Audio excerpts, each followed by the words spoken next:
The Monstar house is full of fantastic furniture. Lamps that sprinkle pixie dust at parties, and couches that will eat you up if you forget your manners.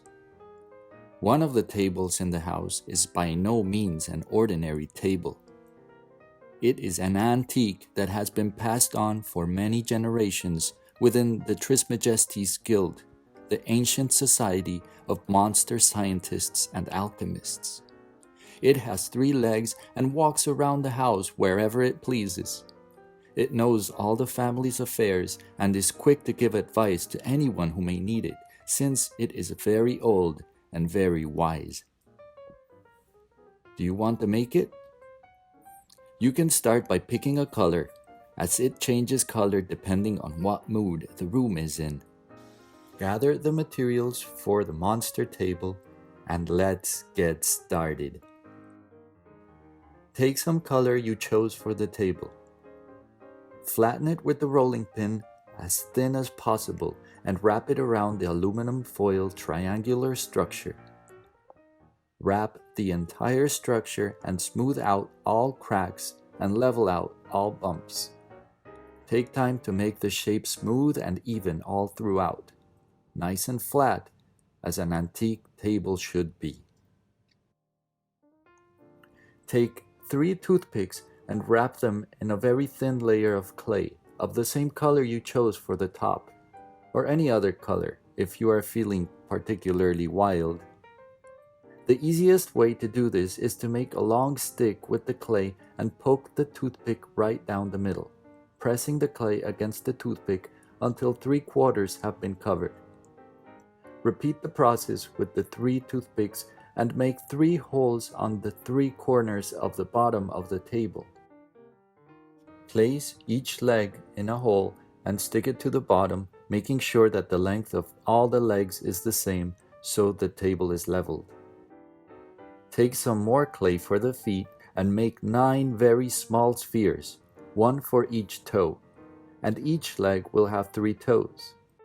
Make the spheres small enough for 3 toes to fit on each leg. Next, turn the spheres into cones by rolling them on one side against the table, pressing slightly on one side only. Repeat this until you have 9 cones for 9 toes. At this point, you should identify the front of the table. Place the base of one cone on the front side of the bottom of one leg and press to get a good attachment and a smooth surface transition from the leg to the foot. Point the tip of the toe forward toward the front of the table. Place one more cone in the same way on one side of the first toe and slightly at an angle to the side. Then stick another toe on the other side, pointing it mirroring the opposite toe, and repeat this for the 3 legs until you have 3 toes for each leg.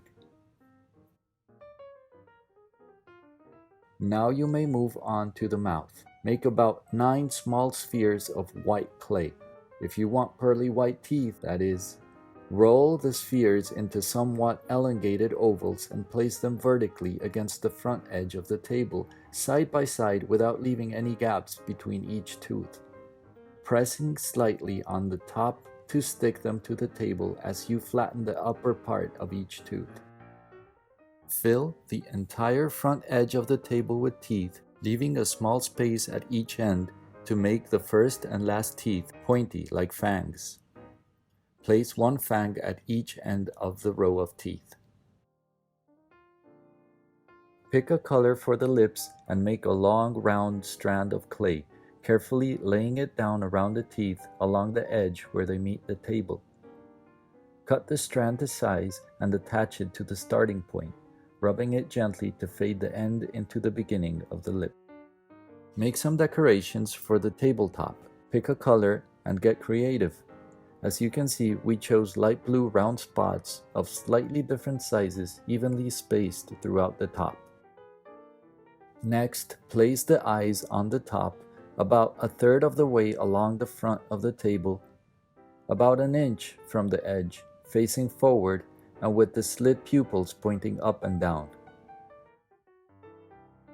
Make the eyelids by taking some of the color used for the tabletop and make 2 small spheres. Roll them into ovals and flatten them. Place them behind each eye, covering the back side of the eyeballs, pressing lightly on the junction between the eyelid and the table, smoothing out the separation. Pick a color for the eyelashes and make about 5 very small spheres for each eye. Roll each of the spheres on one side until you get very long, thin cones. Place the cones on the eyelids along the eyelid, all around pointing up and out.